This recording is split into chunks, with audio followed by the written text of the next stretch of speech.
We all use numbers, but over time, natural numbers, the ones we use in our daily lives, became insufficient when solving important math problems. Mathematicians had to go outside the box when solving these problems.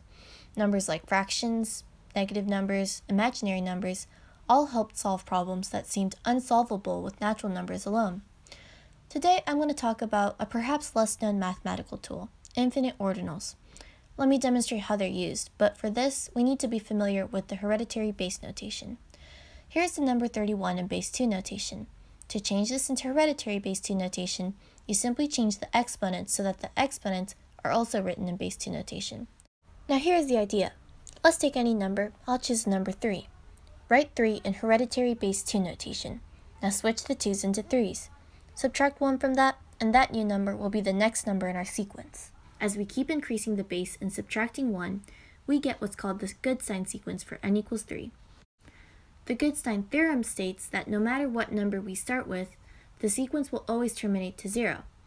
Up to 3, it's obvious that it holds true, but when we try 4, the sequence increases for much longer than it did for 3. Looking at the graph, the sequence doesn't seem like it'll ever decrease, much less reach 0. As we increase our values for n, this pattern of increasing continues.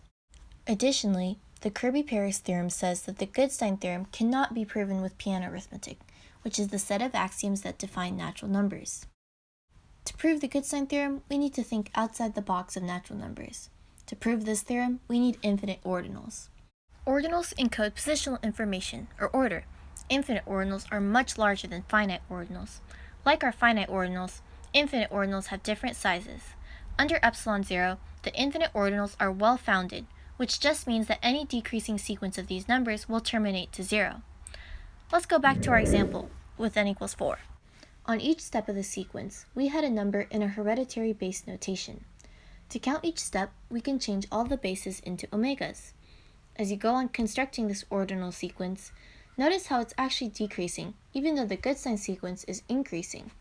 And because infinite ordinals are well-founded, it is confirmed that this decreasing step counting sequence will reach 0, and because the good sign sequence is directly connected to the ordinal sequence, the good sign sequence will also reach 0. And that was a small glimpse to the proof of this astonishing claim. Gödel's first incompleteness theorem states that there are theorems that are true but can't be proven in some axiom systems. The good sign theorem is just one of those theorems. In order to prove a fact about the finite numbers, a fact so hard to believe, it turns out we needed the help from infinite ordinals.